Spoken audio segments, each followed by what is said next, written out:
दान का महत्व। एक बार की बात है कि श्री कृष्ण और अर्जुन कहीं जा रहे थे।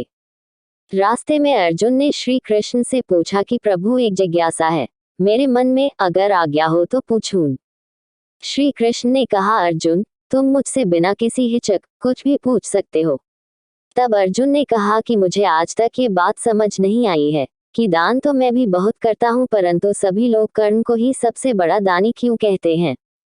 ये प्रश्न सुन श्री कृष्ण मुस्कुराए और बोले कि आज मैं तुम्हारी यह जिज्ञासा अवश्य शांत करूंगा।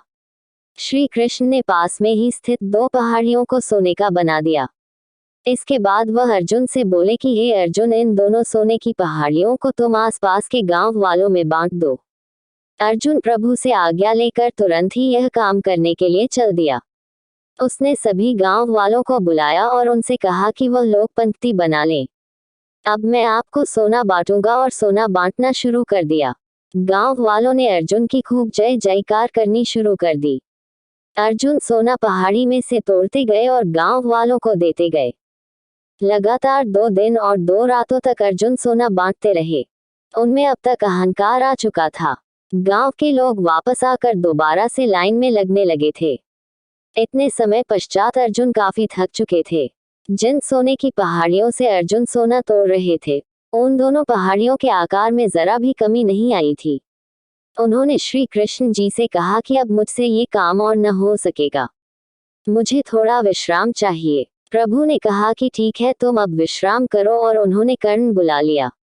उन्होंने कर्ण से कहा कि इन दोनों पहाड़ियों का सोना इन गांव वालों में बांट दो। कर्ण तुरंत सोना बांटने चल दिए। उन्होंने गांव वालों को बुलाया और उनसे कहा, ये सोना आप लोगों का है, जिसको जितना सोना चाहिए वह यहाँ से ले जाए। ऐसा कहकर कर्ण वहां से चले गए। ये देखकर अर्जुन ने कहा कि ऐसा करने का विचार मेरे मन में क्यों नहीं आया। इस पर श्री कृष्ण ने जवाब दिया कि तुम्हें सोने से मोह हो गया था। तुम खुद ये निर्णय कर रहे थे कि किस गांव वाले की कितनी जरूरत है, उतना ही सोना तुम पहाड़ी में से खोदकर उन्हें दे रहे थे। तुम में दाता होने का भाव आ गया था। दूसरी तरफ कर्ण ने ऐसा नहीं किया। वह सारा सोना गांव वालों को देकर वहां से चले गए। वह नहीं चाहते थे कि उनके सामने कोई उनकी जय जयकार करे या प्रशंसा करे। उनके पीठ पीछे भी लोग क्या कहते हैं उससे उनको कोई फर्क नहीं पड़ता।